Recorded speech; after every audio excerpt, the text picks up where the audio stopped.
प्रशासन मुर्दाबाद, पुलिस प्रशासन मुर्दाबाद, पुलिस प्रशासन मुर्दाबाद, पुलिस प्रशासन मुर्दाबाद। 35 वर्षीय राजीव की मौत से सब हैरान, परिवार से लेकर पूरा गांव दहशत से परेशान। बिना राजीव के घर कैसे पहुंचा मोबाइल फोन, आखिर राजीव के साथी क्यों हो गए मौन। रोजाना दोस्त को घर छोड़ने वाला राजीव उस रात कैसे छूट गया पीछे। राजीव को मात्र 200 मीटर घर ले जाने में किसने हाथ पीछे खींचे।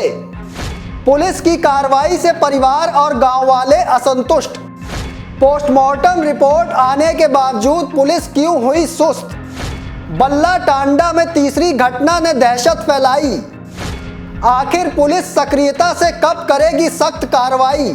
फ़ोन और बैग जो है उसका वो हमारे घर पहुंचा दिया और उस लड़के ने ये बताया कि आपका भाई जो है वो यहाँ से गायब है या कहीं चला गया है, उसने कुछ नहीं बताया। उस केस में ये मैं कहना चाहता हूँ कि ये जो एक तो मर्डर लगता है, एक बंदा इन्वॉल्व नहीं, इसमें बहुत सारे इन्वॉल्व है, लेकिन जो उसके साथ था लड़का उसको सब कुछ पता है।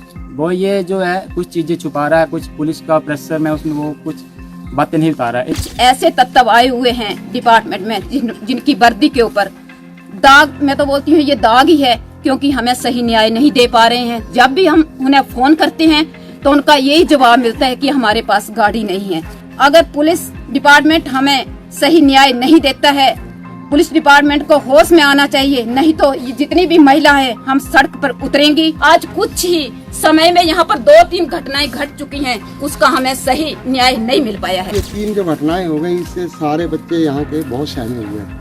बच्चे क्या, पेरेंट्स भी सहमे हुए हैं। हमारे बच्चे 11-11 रात को 11-12 बजे तक आते हैं। तो यही प्रशासन से यही चाहता हूँ कि आकर के इसको पूरी अच्छी तरह से वही बिना भेदभाव के इसको ट्रेस करें और सारी जनता के सामने इस केस को रखें कि है माजरा क्या है। तो मैं चाहती हूँ कि इस का इंसाफ सबको मिले, क्योंकि अभी तक पुलिस का कोई भी मतलब इसकी ओर ध्यान नहीं है। हमें 1500 रुपए नहीं चाहिए, हम औरतें जो हैं, औरतें बच्चे बूढ़े सभी इसमें सब बिल्कुल सुरक्षित चाहिए। हमें 1500 रुपए की जरूरत नहीं है। नमस्कार दोस्तों, आप देख रहे हैं समाचार फर्स्ट टू द पॉइंट और मैं हूं आपके साथ बालकृष्ण। कांगड़ा जिला के सुला विधानसभा क्षेत्र के बल्ला टांडा गांव में 35 वर्षीय राजीव की मौत की गुत्थी पूरी तरह से उलझ गई है। इससे पहले भी इस गांव में एक महिला की गला रेत कर हत्या कर दी गई थी, जिसका खुलासा पुलिस आज तक नहीं कर पाई है और यही कारण है कि गांव में लगातार दहशत का माहौल बढ़ता जा रहा है।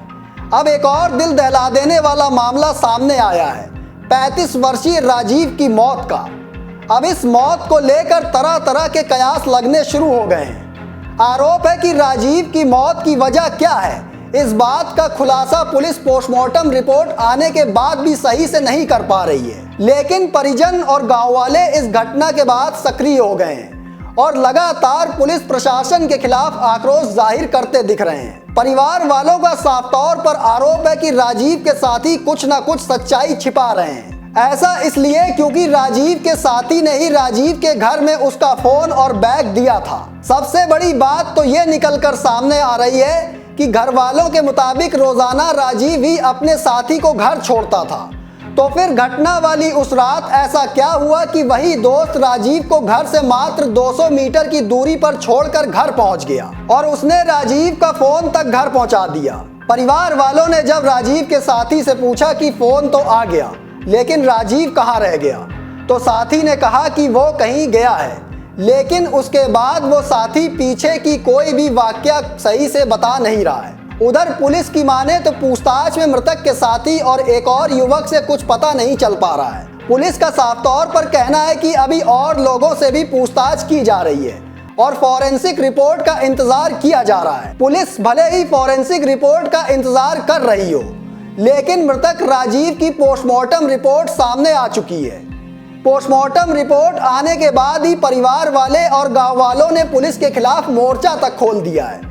पोस्टमार्टम रिपोर्ट में खुलासा हुआ है कि मृतक राजीव के शरीर में करीब 11 जगह चोट के निशान पाए गए हैं। रिपोर्ट में सामने आया है कि मृतक को ज्यादातर चोटें शरीर के बाएं हिस्से में आई है और इसके अलावा जो भी गंभीर चोटें आई हैं वो मृतक के सिर के बाएं हिस्से और शरीर के बाएं हिस्से की पसलियों में आई है। पोस्टमार्टम रिपोर्ट में जो खुलासे हुए हैं उसको देखते हुए परिवार वालों ने हत्या की आशंका और ज्यादा जता दी है। वे लगातार पुलिस से सख्त कार्रवाई और जांच की मांग कर रहे हैं। दरअसल जिस रात ये घटना हुई थी उस रात 35 वर्षीय राजीव अपने दोस्तों के साथ शराब ठेके के पास एक दुकान में शराब पीने बैठा था, लेकिन सुबह उसका शव पुल के नीचे पड़ा मिला। मृतक के पिता सुबह के समय घर से सैर करने निकले थे। इसी दौरान उन्होंने घर से कुछ ही दूरी पर पुल के नीचे लोगों की भीड़ को देखा, जहां पर उनके बेटे का शव पुल के नीचे पड़ा था। शव होने की सूचना मिलते ही पुलिस की टीम घटना स्थल पर पहुंची और शव को कब्जे में लेकर आगामी जांच शुरू कर दी। फॉरेंसिक टीम भी वहां पहुंची और घटना स्थल का मुआयना किया। बताया गया कि मृतक राजीव रात के समय अपने कुछ दोस्तों के साथ वहीं पास में ही शराब के ठेके पर शराब पीने बैठा था। रात को शराब पीने के बाद उसके दोस्त अपने अपने घर चले गए, लेकिन राजीव घर नहीं पहुंचा। राजीव वहीं छूट गया। पुलिस जांच में यह भी खुलासा हुआ है कि मृतक राजीव का एक साथी नशे की हालत में देर रात राजीव का मोबाइल फोन और अन्य सामान राजीव के घर दे कर गया। सामान देने आए राजीव के दोस्त ने बताया कि राजीव कहीं गया है, लेकिन सुबह सैर को निकले राजीव के पिता को घर से कुछ ही दूरी पर मुख्य सड़क के पुल के नीचे बेटे का शव पड़ा मिला, जिस खबर को सुनने के बाद पूरे गांव में दहशत का माहौल पैदा हो गया। हालांकि पुलिस के अलावा एफएसएल की टीम ने भी घटना स्थल का दौरा कर साक्ष्य जुटाए हैं। मृतक राजीव के घर में पिता माता के अलावा पत्नी और 2 मासूम बेटियां भी हैं। मृतक राजीव की 2 बेटियों में एक की उम्र 4 साल तो दूसरी अभी मात्र 3 महीने की है। पुलिस ने जिस प्रकार से अब तक कार्रवाई की है उस कार्रवाई से परिवार वाले असंतुष्ट हैं। परिवार और गांव के लोग पुलिस की कार्रवाई पर प्रश्न चिन्ह लगाते दिख रहे हैं। उनका साफ तौर पर कहना है कि पुलिस कड़ाई से उन लोगों से पूछताछ करे जो राजीव के साथ या फिर उसके आसपास उस दिन मौजूद रहे हैं, और सच्चाई जनता के सामने पुलिस खुद लेकर आए। इस पूरे घटनाक्रम को देखा जाए तो परिवार वाले और गांव वाले इस बात को लेकर प्रश्न चिन्ह लगा रहे हैं कि पोस्टमार्टम रिपोर्ट आने के बावजूद भी पुलिस आखिर क्यों उलझती दिख रही है। पुलिस साफ तौर पर अपना बयान सामने क्यों नहीं दे रही है।